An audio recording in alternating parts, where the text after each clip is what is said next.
మనందరికీ ఉన్న కనీస బాధ్యత. అందరం తప్పకుండా సువార్తను ప్రకటించాలి.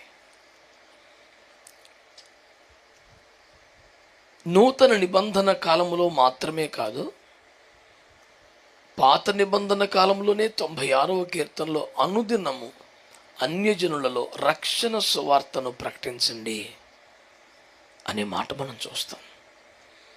ప్రభు మాట సెలవిచ్చినను ప్రకటించు స్త్రీలు గొప్ప సైన్యంగా ఉన్నారు అనే మాట కీర్తన గ్రంథంలోనే చూస్తాం.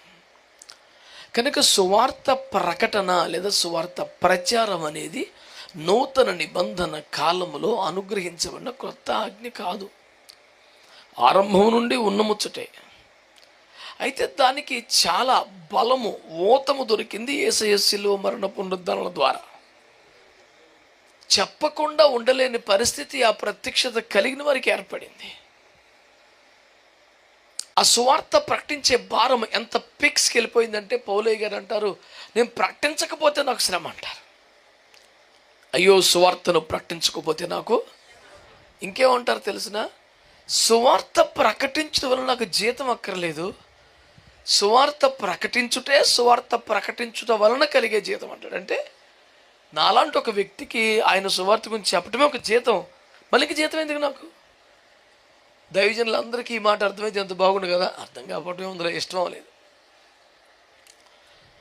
వాళ్ళంత సమర్థవంతంగా వసూలు చేయగలుగుతున్నారంటే జ్ఞానం ఉన్నట్టే కదా. జ్ఞానం లేని వారు అంత బాగా చేయలేరు. కనుక నేను వచ్చి మీ ఊర్లో కానీ, మీ గ్రామంలో కానీ, మీ సభలో కానీ సువార్తను ప్రకటిస్తే మరి నాకేమిటి అనే ఒక ఆలోచన, ఆశ, ఆకాంక్ష, మాట పుట్టింది అంటే సువార్త ప్రకటించుటే నాకు భాగ్యం, జీతం అనే ఆలోచన ధోరణి వారికి లేదు. సువార్త ప్రకటించుట ఒక జీవన వ్యాపకంగా, జీవనోపాధి మార్గంగా మారిపోయినటువంటి దారుణాన్ని తీవ్రంగా నిరసిస్తూ, ఖండిస్తూ, దేవుని బిడ్డలారా, సువార్త ప్రకటించకపోతే శ్రమ కాబట్టి ప్రకటించాలి. సువార్త ప్రకటించుటే ఈ మట్టి జీవితానికి భాగ్యము, అదే జీతము కాబట్టి ప్రకటించాలి. దేవునికి స్తోత్రం కలుగునగా. హల్లెలూయా.